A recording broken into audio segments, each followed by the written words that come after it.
बिस्मिल्लाहिर्रहमानिर्रहीम। अस्सलामुअलैकुम।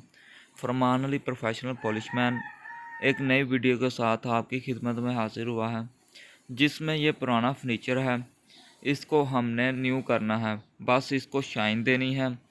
सारा तरीकाकार बताया जाएगा कि अपने पुराने फर्नीचर को अगर शाइन देनी हो तो उसके लिए क्या करना होगा। ये डाइनिंग चेयर है, ये सेंटर टेबलें हैं और सोफ़ा सेट है, और डाइनिंग टेबल भी आपको दिखाएंगे। ये डाइनिंग चेयर है, तो उसके लिए आपको क्या करना होगा अगर आपने शाइन ही देनी है, यानी कि फर्नीचर बिल्कुल न्यू लगे, तो सबसे पहले आपने इसके ऊपर पुराना रेगमार लगाना है। अच्छी तरह आपने पूरे फर्नीचर पर पुराना नॉर्मल सा आपने पता लगाना है, ताकि जो एक मुलायम हो जाए बिल्कुल।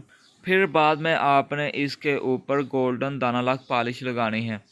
पॉलिश से भी शाइन आ जाती है। अगर आपके इसके ऊपर अगर आप वार्निश भी लगा दें तो उससे भी शाइन आ जाएगी, क्योंकि अक्सर पुराने फर्नीचर पर वार्निश लगी होती है।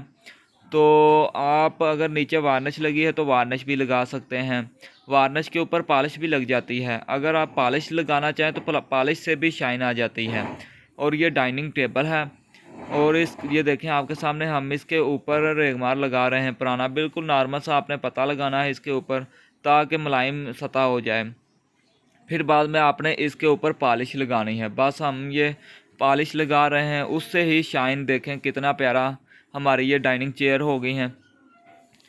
अगर आप वार्निश भी लगा सकते हैं। एक और चीज़ है, उसको हम सुंदरस कहते हैं, वो भी शाइन के तौर पर इस्तेमाल होती है, वो भी आप लगा सकते हैं, लेकिन उसको पहले बनाना पड़ता है।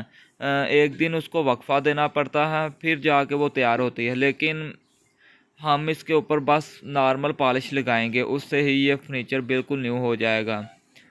आप भी अपने पुराने फर्नीचर को नॉर्मल पॉलिश लगा देंगे तो बिल्कुल वो न्यू और शाइन आ जाएगी।